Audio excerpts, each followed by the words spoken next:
Vivo en el estado de Colorado, en una zona del interior donde la autopista atraviesa kilómetros de nada, y aún así, la gente insiste en llamar pueblo a un puñado de luces. Durante un tiempo trabajé en una cafetería de carretera que abría hasta tarde, pegada al asfalto como una promesa barata para camioneros y viajeros con sueño. Tenía 29 años y casi siempre me tocaba el turno de cierre.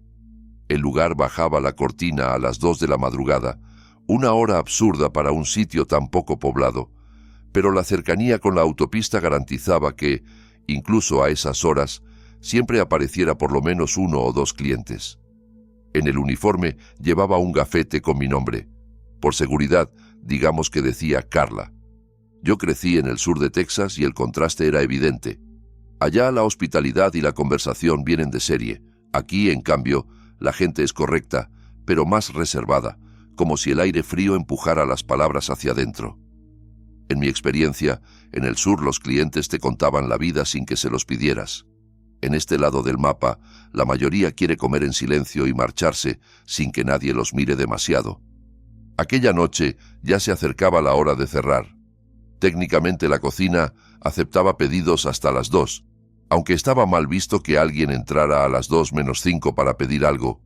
Pero pasaba, y pasó esa noche. En el local solo estábamos 2, yo y el cocinero. Era la 1:50 de la madrugada cuando entró un hombre corpulento, solo, con unos jeans demasiado altos, una camisa gris metida dentro del pantalón, una chaqueta marrón, bigote del mismo color y gafas. Sonreía de una manera constante, como si la sonrisa le sostuviera la cara. ¿Barra o mesa?, pregunté. «Mesa», respondió sin dejar de sonreír. Le di el menú y le avisé que la cocina cerraba en 10 minutos. Lo miró apenas unos segundos y dijo que quería un café negro y unas tostadas francesas. En ese momento, como si fuera lo más natural del mundo, se presentó. Dijo llamarse Norberto. Su pedido era lo bastante simple como para no discutirlo. Entré a la cocina y se lo canté al cocinero, que me miró con esa expresión de «¿En serio a esta hora?». Yo solo levanté las cejas como diciendo «Lo sé». Cuando volví al comedor, Norberto me llamó con la mano. Me acerqué y, para mi sorpresa, empezó a hacer conversación, algo poco común a esas horas.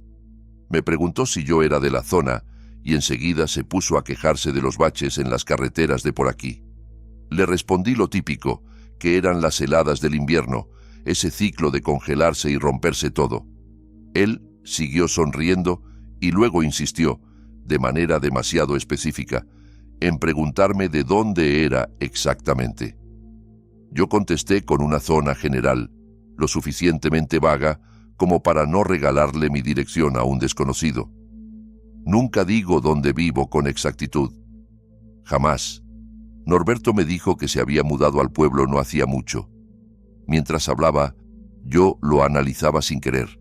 Parecía un tipo mayor, algo torpe, con un aire de nerd de otra época como si esta fuera su forma de coquetear. No me molestó. En el sur, como mesera, lo había vivido 1000 veces. Como era el último cliente, el cocinero salió personalmente y dejó el plato en la barra. Lo tomé y se lo llevé a Norberto. Para entonces yo ya había limpiado casi todo: mesas, barras, superficies. Me quedé detrás del mostrador, algo más lejos, porque estaba agotada y mi energía social estaba muerta.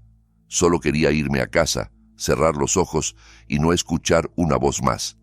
Cuando terminó, me adelanté y le dejé la cuenta sin que la pidiera, con esa cortesía que en realidad significa «ya estamos cerrados».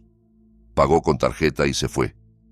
El cocinero se encargaría de cerrar, así que recogí mis cosas, limpié la mesa de Norberto, me despedí del cocinero y salí al estacionamiento. Había 3 autos en el lote, el mío, el del cocinero y un tercero que no supe explicar. Era un coche plateado, viejo, de esos que podrían ser un Toyota de mediados de los 2000 o un Audi cansado de vivir. Estaba estacionado sobre tierra, lo más cerca posible de la autopista. No pude ver bien el interior. No sabía si los vidrios estaban polarizados o si simplemente la oscuridad era demasiado espesa como para dejarme distinguir si había alguien adentro. Me pregunté si sería el auto de Norberto. Subí al mío y arranqué rumbo a casa. El trayecto era de unos 20 minutos. Ya iba por la autopista cuando sonó un pitido y en el tablero apareció la alerta de presión de llantas. Sentí el golpe de adrenalina como una mano apretándome el pecho. No sabía cambiar una llanta. Ni siquiera había llamado alguna vez a asistencia en carretera. Y todavía estaba lejos de casa. La presión del neumático trasero del lado del copiloto empezó a bajar rápido, de 20 a 10 en un suspiro. Entonces no fue solo el volante, fue todo el coche el que comenzó a vibrar, como si algo bajo el chasis quisiera sacudirme del camino. Tuve que orillarme. Me detuve, me bajé de golpe para mirar y vi la llanta completamente desinflada, aplastada contra el asfalto como si la hubieran vaciado de vida. Y entonces, como si alguien hubiera encendido la noche a voluntad, unos faros iluminaron la orilla del camino. Se acercaban. Se detuvieron cerca. Sentí el instinto gritarme antes que mi cabeza pudiera pensar. Corrí de vuelta al asiento, cerré y eché el seguro. No sabía qué hacer. Unos golpes suaves sonaron en mi ventana. Levanté la vista. Era Norberto. Me saludó con la mano, sonriendo igual que en la cafetería. Solo que ahora llevaba guantes. Se inclinó hacia el vidrio y habló como si todo fuera una coincidencia divertida. «Carla, ¿eres tú? ¿Estás bien?» Se rió, como si el universo hubiera hecho una broma. En el estómago se me formó un nudo oscuro. En ese instante supe que él había hecho esto. No soy idiota. Me hizo un gesto para que bajara la ventana. La bajé apenas unos centímetros, lo justo para que entrara mi voz, no su mano. Preguntó si necesitaba ayuda. Le dije que tenía una llanta ponchada. Se hizo el tonto, como si no viera el desastre. «¿Cuál?», preguntó. «La trasera, del lado del copiloto». Se fue hacia ese lado y, en ese momento, con los dedos temblándome, marqué al 911. Dejé el teléfono sobre mi regazo, con la llamada abierta. Norberto volvió a mi ventana con esa sonrisa que ya no parecía amable, sino fija, pegajosa. «Yo sé cambiar una llanta», dijo. «Baja, te ayudo. Estoy esperando a mi novio», mentí. «Ya viene». Mientras yo hablaba, la operadora del 911 decía cosas desde el teléfono, pero no lo bastante fuerte como para que él lo oyera. Yo intenté explicarle mi situación sin delatarme demasiado, como si estuviera actuando una escena para un hombre que no debía sospechar. «No sé cómo se me ponchó», dije en voz alta, cuidando cada palabra. «Pero gracias, señor, ya viene mi novio a ayudarme». La cara de Norberto cambió. La sonrisa se le apagó como una luz. Me miró un segundo con una frialdad que no había mostrado antes y se alejó de la ventana. Aproveché y casi sin mover los labios murmuré al teléfono: «Ese hombre me rajó la llanta. Está intentando que salga del coche». La operadora me pidió mi ubicación. Abrí el mapa con manos torpes y le dije el nombre de la carretera secundaria donde me había orillado. Entonces, a mi izquierda, explotó el vidrio. El sonido fue ensordecedor. Astillas cayeron sobre mis piernas, sobre mi regazo, como una lluvia de dientes. Grité con toda mi garganta. Me giré hacia él, histérica, y chillando le solté: «¡Estoy con la policía! ¡Con la policía!». Le mostré la pantalla, temblando. Norberto miró el teléfono y por un segundo creí que iba a meterme la mano al cuello, arrastrarme, callarme para siempre. Pero no. Su mano entró por el hueco de la ventana rota y agarró mi celular con una rapidez fría, sin prisa y sin culpa. Lo lanzó hacia la oscuridad, en dirección a la autopista, como si arrojara basura. Luego corrió a su coche. Escuché el chirrido de llantas mientras arrancaba y se tragaba la carretera negra. Dio un giro brusco y el sonido se apagó de golpe, como si la noche misma lo hubiese devorado. Quise ir a buscar mi teléfono, pero no tenía linterna, y salir a tientas a la oscuridad era entregarme. La única luz era la de mi propio coche. No me quedó más que quedarme dentro, respirando como podía, rogando que Norberto, o como se llamara de verdad, no regresara. Aún me estremece pensar en lo cerca que estuve de no alcanzar a dar mi ubicación, pero lo hice. Y a lo lejos escuché sirenas. Cuando entendí que venían hacia mí, me puse a llorar, esta vez de alivio. Me bajé y empecé a agitar los brazos hasta que vi las luces giratorias salirse de la autopista y meterse en esa carretera cualquiera. Llegó una patrulla, luego otra, luego una tercera. Entre todos encontraron mi teléfono, hecho pedazos. Les describí a Norberto su coche y señalé hacia donde había huido. Un oficial se fue en esa dirección mientras los demás avisaban por radio. Fueron, sinceramente, los policías más amables que he conocido. Me cambiaron la llanta ahí mismo y uno de ellos incluso me escoltó hasta casa pidiéndome que lo siguiera. El oficial principal me dijo que revisarían las cámaras de la cafetería y me avisarían si tenían novedades. Una semana después, me llamó para decir que la investigación seguía en curso, basándose en el video de vigilancia. Eso fue lo último que supe. No creo que lo hayan atrapado. Yo, por mi parte, jamás volví a ese trabajo. No pensaba arriesgarme a que ese hombre, con esa sonrisa clavada en la cara, volviera a encontrarme. Ahora escucha con cuidado, porque la siguiente historia empieza cuando todo parece normal, con luz de tarde y gente alrededor, y aún así, el miedo consigue colarse como una sombra pegada a tus talones. Me llamo Matías y tengo 15 años. Trabajo en un parque de diversiones en las afueras de Durango, Colorado, y esto pasó hace apenas un año. Todavía se me eriza la piel cada vez que lo recuerdo. Era un domingo fresco de octubre, de esos en los que el aire huele a hojas secas y el sol parece más débil. Quedaban pocos días para que el parque cerrara por la temporada y no volviera a abrir hasta mayo. Yo pensé que sería un día cualquiera. Me equivoqué. Después de fichar y estar en mi puesto unas 5 horas, miré el reloj. Eran las 4:55 de la tarde. Mi turno terminaba en 5 minutos. Sentí un alivio pesado, como si me quitaran un saco de encima. Estaba cansado y ya empezaba a guardar mis cosas cuando un hombre se me acercó. Tenía barba desordenada, el pelo sucio y revuelto, una camiseta gris con manchas y un pantalón deportivo negro lleno de agujeros, como si la tela se le hubiera rendido. «Solo aguanta esto y te vas», me dije. «¿En qué puedo ayudarlo?», pregunté. El hombre me miró varios segundos sin parpadear. Luego empezó a girar la cabeza hacia los lados, como si alguien lo siguiera, como si esperara que algo se le viniera encima por la espalda. Se me encogió el estómago. «Señor, ¿necesita algo?», repetí, ya con la voz más tensa. Me sostuvo la mirada un momento y al fin, con un tartamudeo leve, susurró: «¿Dónde están los baños?».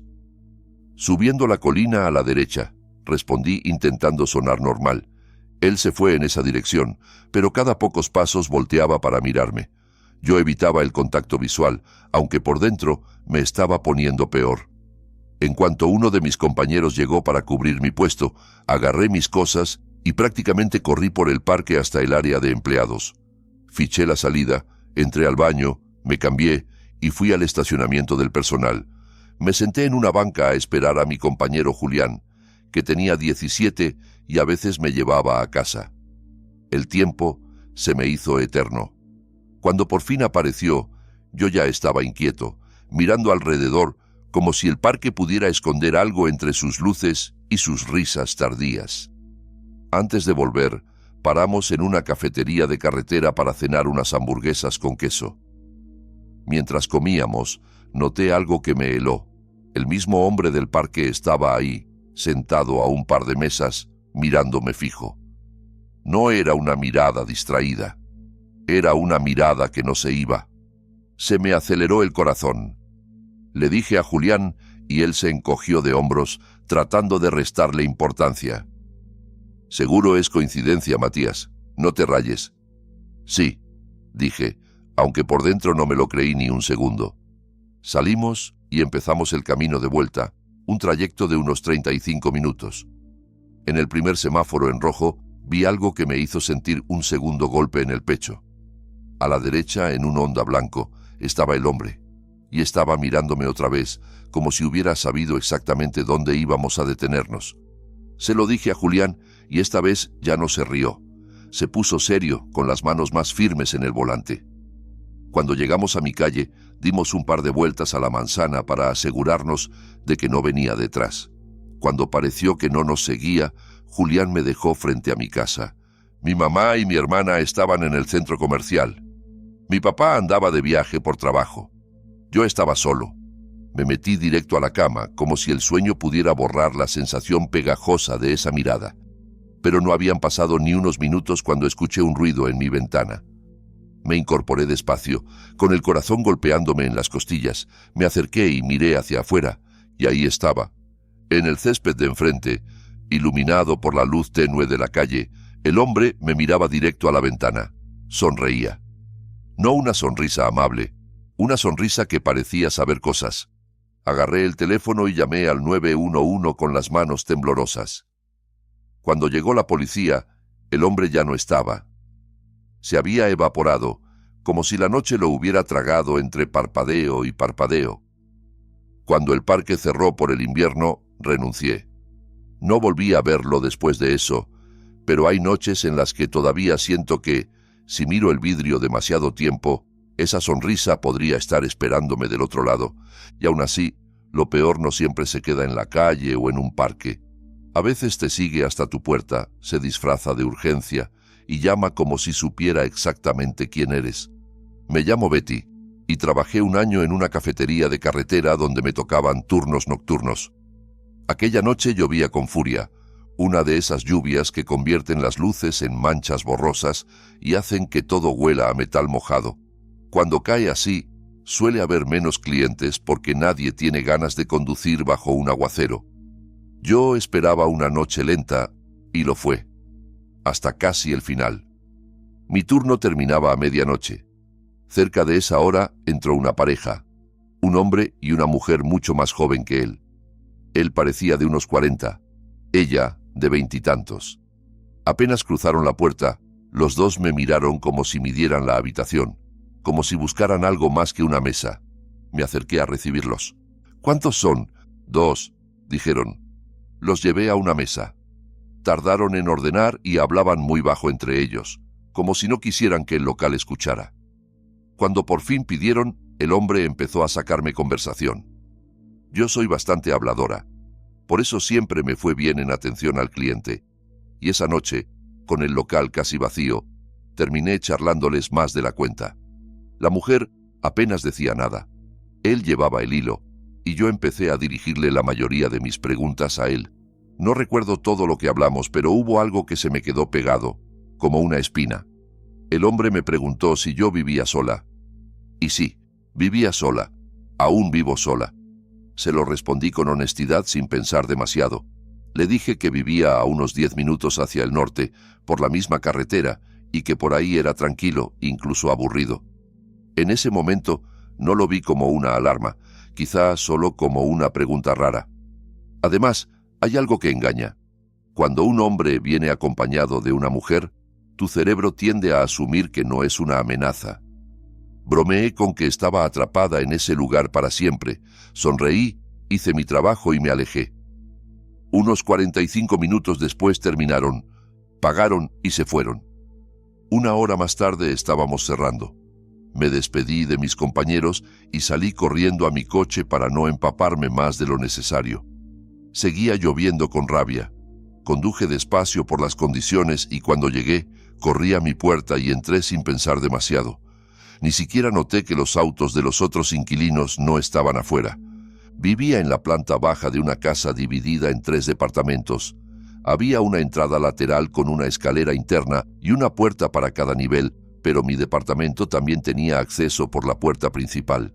Dejé las llaves sobre la encimera de la cocina y de pronto alguien empezó a golpear la puerta principal con una urgencia maníaca. Era casi la 1 de la madrugada. No tenía idea de quién podía ser, salvo alguno de los vecinos. Yo siempre mantenía cerradas ambas puertas, la mosquitera de vidrio y la puerta interior.